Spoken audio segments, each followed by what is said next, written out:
சங்கீதங்கள் யாவுமே கவிதைகள், ரைட்? அது முதல்ல நாங்கள் உணர்ந்து கொள்ள வேண்டும். ஆகவே சங்கீதங்களை நாங்கள் வாசித்து அதை நாங்கள் புரிந்து கொள்ள முயற்சி எடுக்கும் பொழுது கவிதையை வாசிக்கிறோம் என்ற உணர்வோடு போக வேண்டும். அது எங்களுடைய ரோமருக்கு எழுதிய நிருபமோ அல்லது பிலிப்பியருக்கு எழுதிய நிருபமோ மாதிரி தியாலஜியை பிட்டு அப்படியே ஆர்டரா லாஜிக்கலா பேசிக்கொண்டு போகிற புத்தகம் அல்ல. அவை கவிதைகள். ஆகவே ஒரு கவிஞன் எப்படியெல்லாம் தன்னுடைய மனதில் இருக்கிறதை வெளிப்படுத்துவானோ அப்படியே அதை வெளிப்படுத்தப்பட்டிருக்கின்றது. சரியா? அதுல பல்வேறு விதமான கவிதைகள் இருக்குது சங்கீதங்கள்ல.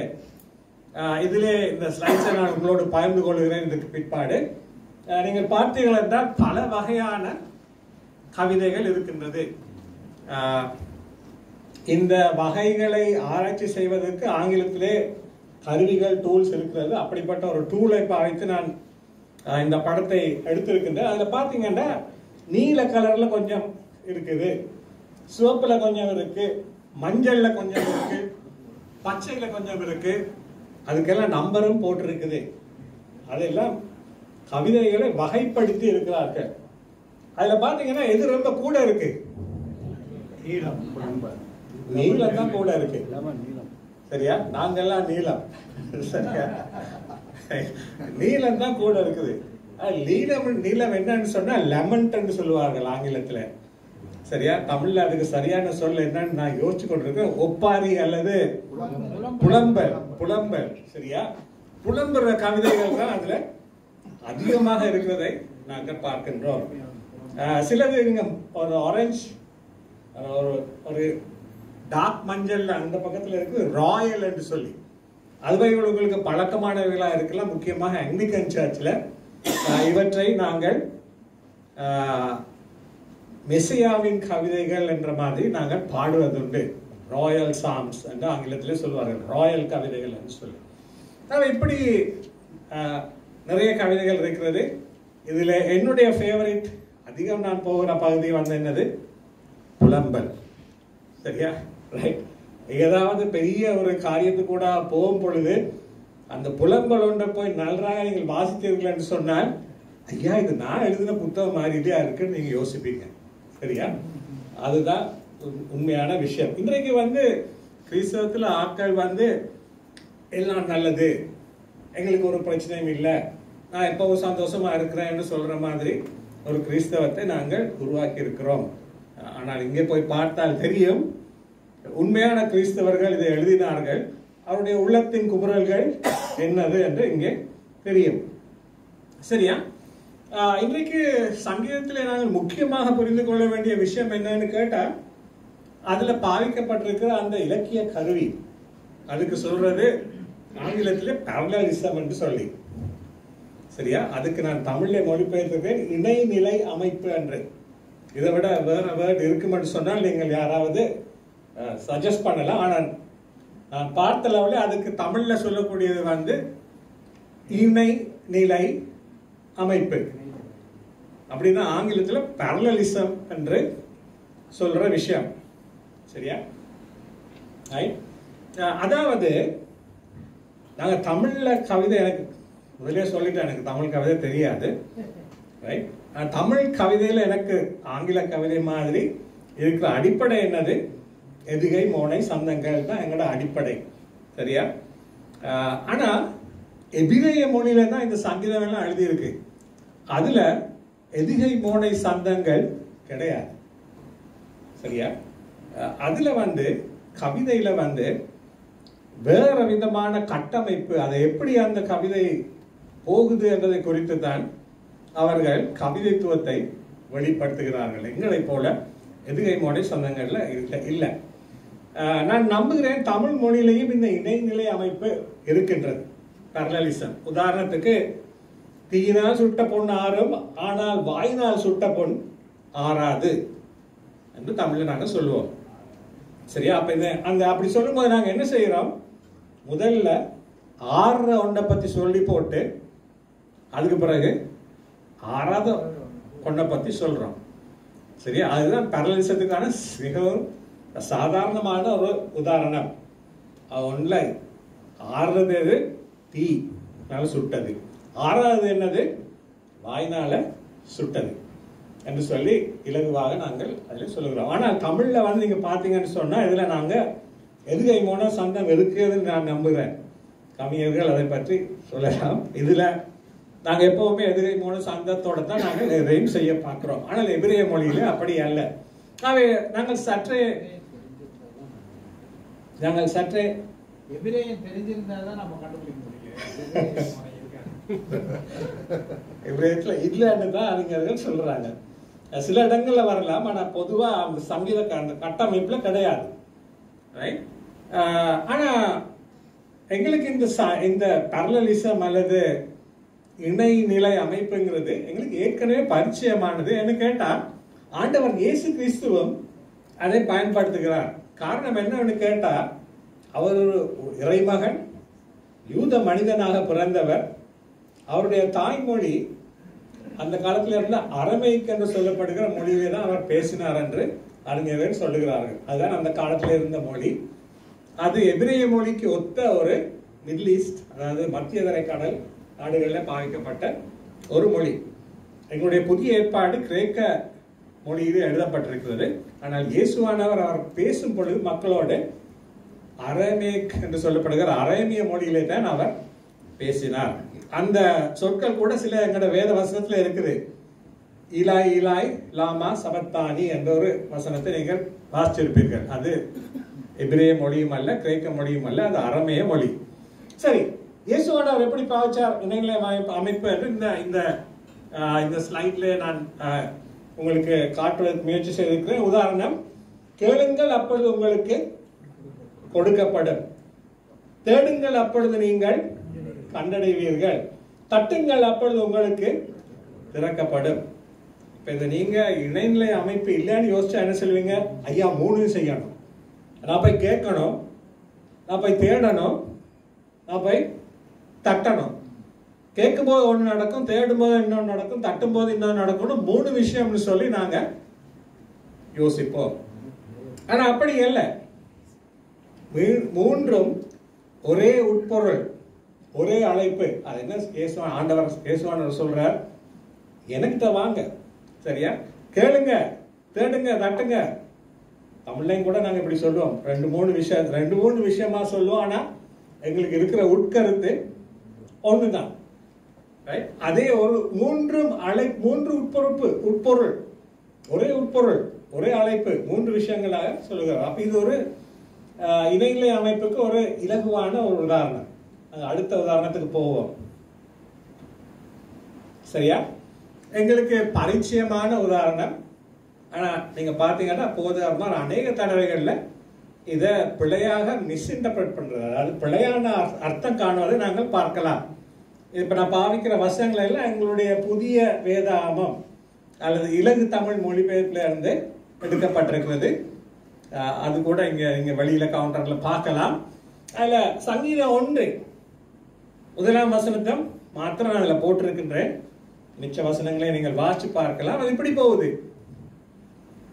தீயவர்களின் அறிவுரையின்படி நடவாத, பாவிகளின் வழியில் செல்லாத, பரிகாசக்காரருடன் கூடி அமராத மனிதர் எவரோ அவர் ஆசீர்வதிக்கப்பட்டவர் அப்படின்னு சொல்லியிருக்கு.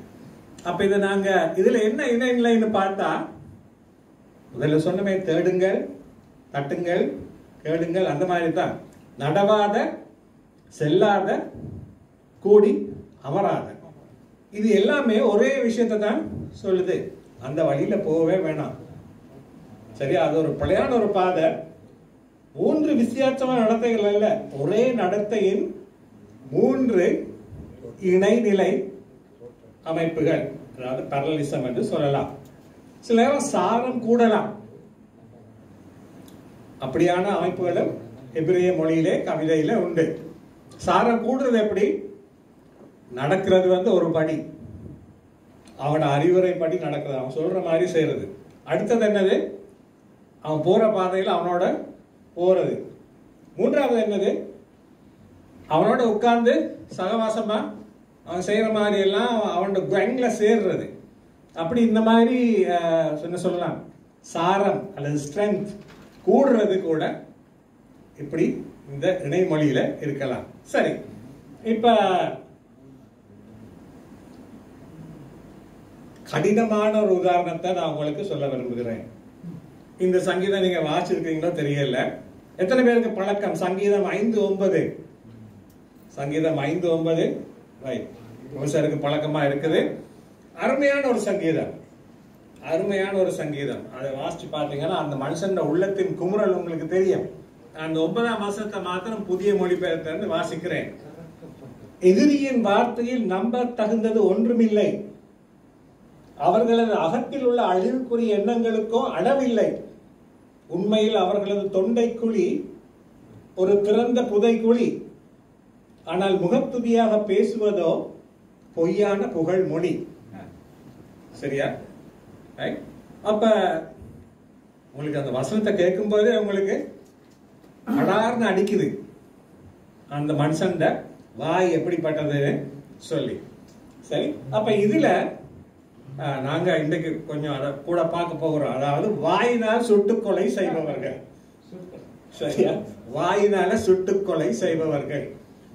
இன்றைக்கு கிறிஸ்தவர்கள் மத்தியில கூட இப்படி ரொம்ப பேர் இருக்கிறாங்க. ஏதாவது ஒருத்தனுக்கு என்ன நடந்துச்சுன்னு சொன்னா அதை பத்தி வாயினால போயிட்டு எல்லா இடம் சொல்லிடுவாங்க. ஆனா அந்த மனுஷனுக்கு முன்னுக்கு வந்தா ஐயோ நீங்களா எல்லாம் அப்படி ரொம்ப முகத்துலியா நீங்க நீங்க தான் நல்லா நீங்க பேசுனீங்க, என்ன அவரோட படம் அந்த Facebookல பார்த்து அழகா இருந்துச்சு அப்படியெல்லாம் சொல்லுவாங்க. ஆனா பின்னுக்கு அவர் வந்து இப்படியா அப்படியான்னு சொல்லி கொலை செய்திருவாங்க. இன்றைக்கு கிறிஸ்தவ மத்தியில இப்படிப்பட்ட ஆட்கள் இருக்கிறாங்க. இது இன்றைக்கு நேற்று வந்த பிரச்சனை இல்ல, 4000 வருஷத்துக்கு முந்தி இருந்து வர பிரச்சனை. தாவீது எழுதிய சங்கீதம்னு நான் நம்புகிறேன். இதுல உள்ள பேரலிசத்தை பார்த்தா இது ஒரு ஆங்கில டூல்ல இருந்து எடுத்த ஒரு இது. இதுல பாத்தீங்கன்னா முதல் வசனத்துல உள்ளத, அதாவது முதல் லைன்ல உள்ளத 4வது லைன்ல திரும்ப சொல்றாருன்னு பாக்குறோம். முதல் லைன்ல for there is no truth in their mouth அப்படின்னு சொல்லியிருக்கு. அதன் இணைநிலை அல்லது parallel அது சமனானது என்னதுன்னு கேட்டா 4வது வசனத்துல வர they flatter with their tongues. வாய் ஒன்ற இடத்துல, மற்ற இடத்துல நாக்கு. சரியா? அது ரெண்டும் தான் parallel. அப்ப இப்ப பாத்தீங்கன்னா parallel வந்து ஏபின்னு போகல, ஏபிபிஏன்னு போயிருக்குது. நீங்க இதை எடுத்து சங்கீதங்களை கொஞ்சம் ஆழமா படிக்கும் போது அதுல இந்த மாதிரியான பேட்டர்ன்ல தான் கவித்துவம் இருக்குங்கிறத நாங்க கற்றுக்கொள்ளலாம். சரி, தமிழ்ல இதை கொஞ்சம் அலசி பார்ப்போம் என்று சொன்னால், முதல் வசனம் எதிரியின் வார்த்தையில் நம்ப தகுந்தது ஒன்றுமில்லை. அதுக்கு ஒத்த உட்பொருள் வந்து கடைசியில் இருக்கிற 4வது வசனத்துல வருது, ஆனால் முகத்துதியாக பேசுவதோ பொய்யான புகழ்மொழி. அதுதான் அதுக்கு சமமானது. நடுவில் வர்றது இன்னொரு உட்பொருள், அவர்களது அகத்தில் உள்ள அழிவுக்குரிய எண்ணங்களுக்கோ அளவில்லை, உண்மையில் அவர்களது தொண்டைக்குழி ஒரு திறந்த புதைக்குழி. அப்ப மஞ்சள் கலர்ல இங்க போட்டிருக்கிறது வந்து அவங்க வெளியில பேசுறது, சிவப்பு கலர்ல போட்டிருக்கிறது வந்து அவர்களுக்குள்ள உள்ளுக்குள்ள இருக்கிறது. சரியா? அப்ப இதை பார்த்தீங்கன்னா உங்களுக்கு இன்னொன்று ஞாபகத்துக்கு வரலாம். ஆண்டவர் இயேசுவானவரும் இந்த மாதிரியான லாங்குவேஜ் தான் அவர் பேசுகிறார். சரியா? இந்த வசனம் உங்களுக்கு ஞாபகம் இருக்கிறதா? லூக்கா 11:44. எத்தனை பேருக்கு தெரியும்? சரி, ரைட். உங்களுக்கு ஐயோ பேரழிவு, ஏனெனில் நீங்கள் அடையாள சின்னம் இல்லாத கல்லறைகளை போல் இருக்கின்றீர்கள், unmarked graves. ஆகவே அது என்னவென்பதை அறியாமல் மனிதர்கள் அதன் மீது நடந்து போகின்றார்கள் என்றார். என்ன ஒரு ஸ்ட்ராங்கான ஒரு கம்யூனிகேஷன். சரியா? உங்களுக்கு பேரழிவு ஏன்னா நீங்க அடையாள சின்னம் இல்லாத கல்லறைகள். கல்லறை இருக்குது, அது கல்லறைன்னா அதுக்கு மேல கல்லோ அடையாள சின்னமோ கிடையாது. அதை பத்தி தெரியாம ஆட்கள் அதுக்கு மேல நடந்து போறாங்க. உங்களுக்கு தெரியும், யூதர்கள கலாச்சாரத்துல ஏறக்குறைய தமிழ் ஆட்கள கலாச்சாரத்துல மாதிரி ஒரு செத்த பிணத்தோடையோ ஒரு கல்லறையோடயோ கண்டாக்ட்ல வந்தா ஒரு மனுஷன் தீட்டுப்பட்டு போயிடுவான். அவன் அதுக்கப்புறம் போய் சுத்திகரிப்பு செய்ய வேண்டும், கழுவி கொள்ள வேண்டும். அதுக்கு பிறகு அவன் போக முடியும். ஆனா இங்க கல்லறைக்கு மேல போனதே அவனுக்கு தெரியாது. அவன் தீட்டுப்பட்டு விட்டான், அது கூட அவனுக்கு தெரியாது. அப்ப நம்ம பார்க்கிறோம், இந்த மாதிரியான கவிதை வடிவத்தில் கம்யூனிகேட் பண்றது மிகவும் நல்ல ஒரு கம்யூனிகேஷன், நல்ல ஸ்ட்ராங்காக சொல்லக்கூடியதாக இருக்கின்றது. சரி, ரைட். இந்த மாதிரி வாயினால சுட்டு கொலை செய்யறதுக்கு நிறைய உதாரணங்கள் சங்கீதத்துல இருக்குது. நீங்க வாசிச்சு பாருங்க. நான் கொஞ்சம் சாம்பிள் கொஞ்சம் அதுல போட்டிருக்கிறேன். சங்கீதம் 10:7. சரியா? அவனுடைய வாய் சாபங்களினாலும் பொய்களினாலும் பயமுறுத்தல்களினாலும் நிறைந்திருக்கின்றது. பிரச்சனையும் தீமையும் அவனுடைய நாவிலே இருக்கின்றன. சரியா? அவனை சங்கீதக்காரன் நல்லாவே பட்டு அனுபவிச்சிருக்கிறான். சரியா? பாரதியார் என்னை பத்தி என்னெல்லாம் போய் சொல்றான். நான் இங்க ஒண்ணுமே செய்யல, ராஜா கிட்ட போய் சொல்லிட்டான், இவன் தான் அவங்களுக்கு எதிராக சதி செய்கிறவன் சொல்லிட்டான். அடுத்த நாள் ராஜா எனக்கு பின்னால வாரா என்ன கொல்றதுக்கு. சரியா? இந்த மாதிரி விஷயம் எல்லாம் சங்கீதக்காரன் அனுபவிக்கிறான். இப்ப நீங்களும் அனுபவிப்பீங்க, ஆபீஸ்ல, சர்ச்ல கூட அனுபவிப்பீங்க. சங்கீதத்தை படிச்சீங்கன்னா உங்களுக்கு ஆறுதல் கிடைக்கும். அட, நம்ம படுறதெல்லாம் இவனும் பட்டிருக்கிறான். சரியா? அவர்களுடைய வாயிலிருந்து புறப்படும் வார்த்தைகள் கொடுமையும் வஞ்சகமும் கொண்டதா இருக்கின்றன. அவர்கள் ஞானத்துடன் நடந்து கொள்வதையும் நன்மை செய்வதையும் நிறுத்தி விட்டார்கள். இப்படி எல்லாம். சரியா? Right, okay. இந்த வாயினால கொலை செய்பவங்களை எல்லாம் விட்டு போட்டு வார்த்தை இல்லாமல் பேசுவார்களை பத்தி பார்ப்போம். சரியா? வாயினால கொலை செய்பவங்களே கேட்டுக்கொண்டிருந்தா அவங்களுக்கு ரொம்ப, சில பேருக்கு இப்பவே தூக்கம் வருது. வாயினால கொலை செய்பவர்கள், ஆனா அதை வந்து படிச்சு கொள்ளலாம். நாங்க வாயினால கொலை செய்பவர்களை நாங்க இருக்கக்கூடாது. இயேசுவானவர் எங்களுக்கு கொடுக்கிற அநேக